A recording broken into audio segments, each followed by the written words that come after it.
नमस्कार दोस्तों, फिर से एक नई वीडियो के साथ। दोस्तों इस वीडियो में फिर हम एक न्यू क्वेश्चन देखेंगे MDC tribal movement of India का। ठीक है, ये क्वेश्चन बहुत ज़्यादा इंपॉर्टेंट है आपके एग्जाम के लिए, बहुत ज़्यादा। आप जरूर देखिएगा, ठीक है, बिना स्किप किए। थोड़ा सा भी अच्छा लगे तो लाइक कर दीजिएगा। क्वेश्चन है, बोल रहा है कि मुंडा विद्रोह के कारण, परिणाम और महत्वों का वर्णन करें। तो चलिए हम लोग देखते हैं एक एक करके बहुत ही शानदार तरीका से। तो देखिए दोस्तों, है कि भारतीय स्वतंत्रता के इतिहास में सबसे उल्लेखनीय आदिवासी विद्रोहों में से एक है मुंडा विद्रोह था। ठीक है, मतलब पूरा उल्लेखनीय, मतलब ये जो है ना बहुत ही मायने रखता था। ठीक है, भारतीय स्वतंत्रता इतिहास में ये एक है मुंडा विद्रोह। ठीक है, जिसे मुंडा उलगुलान के नाम से भी जाना जाता है।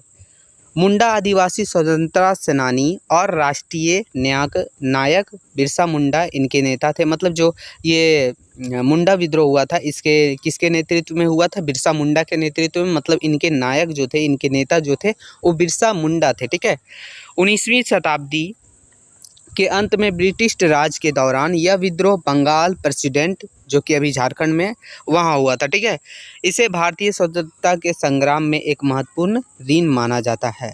मतलब भारतीय स्वतंत्रता के संग्राम में ये बहुत बड़ा भूमिका, मान लीजिए, निभाता है। चलिए आगे देखते हैं कि मुंडा विद्रोह के कारण, मतलब मुंडा विद्रोह जो हुआ उसका क्या कारण था। देखिए, मुंडा विद्रोह सबसे महत्वपूर्ण आदिवासी आंदोलनों में से एक था। 1899 से 1900 के वर्षों में बिरसा मुंडा ने रांची के दक्षिणी क्षेत्र में आंदोलन का नेतृत्व किया।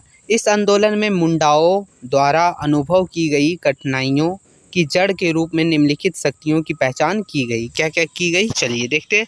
तो पहला था, मतलब ये था कि ब्रिटिश भूमि सौदों से जनजातीय पारंपरिक भूमि व्यवस्था नष्ट हो रही थी। मतलब उनके द्वारा बनाए गए सौदों से, उनके द्वारा किए गए भूमि सौदों से जो है इनका पारंपरिक भूमि व्यवस्था जो है नष्ट हो रही थी। और आगे कारण है कि हिंदू जमींदार और ऋणदाता उनकी संपत्ति पर नियंत्रण कर रहे थे। किनकी संपत्ति पर? तो मुंडाओं की संपत्ति पे। ये एक जनजाति है। ठीक है, मिशनरियों ने उनकी पारंपरिक संस्कृति की निंदा की। ठीक है, ये था। अब देखेंगे आगे इसका। तो बोल रहा है कि उलगुलान या माह हंगामा के नाम से मशहूर इस आंदोलन का उद्देश्य अंग्रेजों को खड़े दर मुंडा राज की स्थापना करना था। मुंडा ने लोगों को रावण को नष्ट करने और पारंपरिक पात्रों और भाषा का उपयोग करके अपने शासन के तहत एक प्रांत स्थापित करने के लिए प्रोत्साहित किया। मतलब जो मुंडाओं है वो शुरू किए, वो एक विद्रोह शुरू किए और फिर से वो चाह रहे थे कि अपना फिर से जो है शासन स्थापित करे। तो बिरसा जो है, जो बिरसा मुंडा है, उनके समर्थन में ब्रिटिश और दिंकू शासन के प्रतीकों को नष्ट करना शुरू कर दिया गया। मतलब विद्रोह करके उन्हें जो है दबाना शुरू कर दिया गया। विद्रोह आगे है कि उन्होंने साहूकारों और जमींदारों की संपत्ति पर धावा बोला और चर्चों वाली पुलिस स्टेशन पर हमला किया। किसने किया? बिरसा मुंडा और उनके सहपाठी, यानी उनके जो समक्ष में थे, उनके साथ में जो खड़े थे वो। सफ़ेद झंडे को बिरसा राज के प्रतीक के रूप में प्रस्तावित किया गया था। मतलब उस समय जो है सफ़ेद झंडा, मतलब बिरसा मुंडा का जो सफ़ेद झंडा के रूप में उसको जो है चिन्हित किया गया था, ताकि जहाँ बिरसा मुंडा का जो प्रतीक है। ठीक है, चक्रधरपुर जो झारखंड के जामकोपाई जंगल में है, वहाँ पे अपने आदिवासी गुरिल्ला बल के साथ झपकी ले रहे थे। 3 मार्च 1900 को ब्रिटिश पुलिस ने बिरसा मुंडा को गिरफ्तार कर लिया।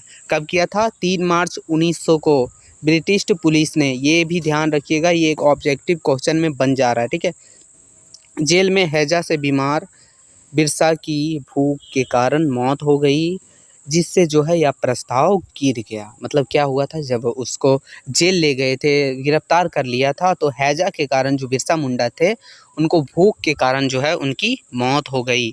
अब है कि बिरसा मुंडा का जो है विद्रोह हुआ था, मतलब मुंडा विद्रोह, उसका प्रभाव क्या पड़ा। तो देखिए, बिरसा मुंडा विद्रोह अभी भी सबसे महत्वपूर्ण आदिवासी आंदोलन है, क्योंकि इसका मुंडा लोगों पर काफ़ी सकारात्मक प्रभाव पड़ा। क्या पड़ा था? तो चलिए देखिए, ये था कि उप विभाजन प्रणाली को पुनः बहाल कर दिया गया। मतलब उप विभाजन प्रणाली को जो है फिर से शुरू कर दिया गया, उनके नियम को हटा दिए गए। किनके नियम? ब्रिटिश के नियम। आगे है 1905 में जो प्रशासनिक सुविधा के लिए खूंटी और गुमला को औपचारिक रूप से अनुमंडल के रूप में मान्यता दी गई। फिर है कि 1908 छोटा नागपुर काश्तकारी अधिनियम द्वारा भूमि सुधार अधिनियमों को आदिवासी भूमि के विरुद्ध संरक्षित किया गया। ठीक है, ये था। अब है इसका महत्व, मतलब बिरसा मुंडा जो है उसका विद्रोह जो हुआ था उसका महत्व क्या है ये देखेंगे हम लोग। तो है कि इसने औपनिवेशिक सरकार को 1908 के छोटा नागपुर काश्तकारी अधिनियम के तहत डीकूओं द्वारा जनजातीय भूमि को आसानी से हड़पने से रोकने के लिए अध्यादेश जारी करने के लिए एक मजबूर किया। मतलब वो जो हड़प रहा था उस सब का जनजातियों का ज़मीन, उसको रोकने के लिए एक आदेश जारी करवाया मजबूर करके। इसने सुझाव दिया कि जनजातीय लोग अन्याय का विरोध कर सकते हैं और औपनिवेशिक कानून के प्रति अपनी नाराज़गी व्यक्त कर सकते हैं। मतलब इन्होंने हिम्मत दिया, किसने? बिरसा मुंडा ने।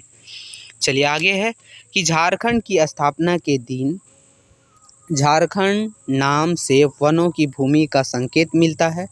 बिहार पुनर्गठन अधिनियम ने 15 नवंबर 2000 ईस्वी को काल्पनिक भगवान बिरसा मुंडा के जन्मदिन पर इस जिले का निर्माण किया। इससे यह कानूनी अस्तित्व मिला। बिहार, उत्तर प्रदेश, छत्तीसगढ़, उड़ीसा और पश्चिम बंगाल के प्रांत झारखंड की सीमा से सटे हैं। तो ये हम लोग का टोटल जानकारी था मुंडा विद्रोह के बारे में। तो ये क्वेश्चन आपको किसी टाइप में भी पूछा जाए, मुंडा विद्रोह क्या था, कैसे हुआ, कारण, परिणाम, हर एक चीज़ आपको देखे। ठीक है, ये बहुत ज़्यादा इंपॉर्टेंट था। वीडियो अच्छा लगा हो लाइक कर दीजिएगा। फिर मिलते हैं नई वीडियो में, तब तक के लिए जय हिंद।